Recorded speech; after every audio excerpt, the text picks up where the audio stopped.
Hi, my name's Danny Fox. Welcome to LADU, your vehicle education source. Let's talk about tires.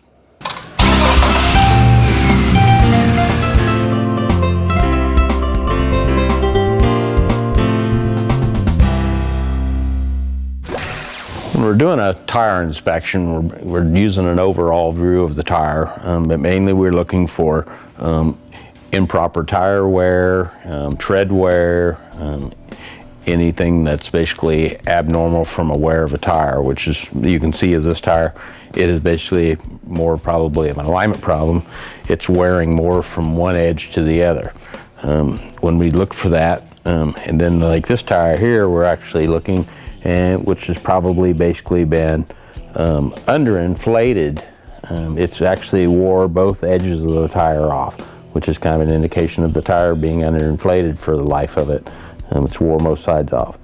If a tire is basically overinflated, you would actually see that the middle of the tire would be wore off and the outside edges of the tire would still have tread on them. Then you've also got an indication that sometimes you'll see on a tire that, you know, the tread is way uneven. Then we start doing, noticing that maybe there's a shock absorber or a strut that is wore out, not keeping the tire on the road. Basically a tire if a shock absorber or a strut's wore out, it could actually bounce up and down off the pavement like 14,000 times a second. The tire really moves a lot. That's what basically gets your cupping. We also, when we're inspecting a tire, wherever we use a tire depth gauge, we'll actually see how much tread is left on the tire, and it gives us an indication of where the tire is, of its life's left. You can kind of get an indication from this new tire, whatever, and it measures, how much stuff's on the tire. We use this, as far as a gauge, to where we need to replace the tires. We also kind of look at tires to see, how they are doing as far as a rotation, if they need to be rotated more or need to be rotated less, as far as just the wear of the tire and what they look like.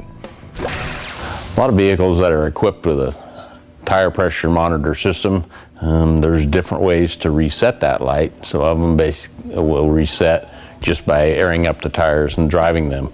Some of them basically need to be reset by some type of tool to reset that sensor so the computer reads it. And then there's also, when your tire pressure monitor sensor comes on, you need to be checking the air pressure in your tires. On this particular vehicle, whatever, it's got a tool that when you, every time that tire pressure monitor light comes on, or you even also do it when you do a tire rotation, then you basically take this tool, whatever, and you activate this sensor so the computer will actually pick it up, and then it'll actually recognize to where that sensor is located on the vehicle, as to where if you've moved that tire to a different location on the vehicle, or you've actually added air to it to turn the TPMS light on. Which is basically the tire pressure monitor system. I hope you found this episode educational. Bring your vehicle into Lawrence Automotive Diagnostics. One of our service advisors will be happy to help you.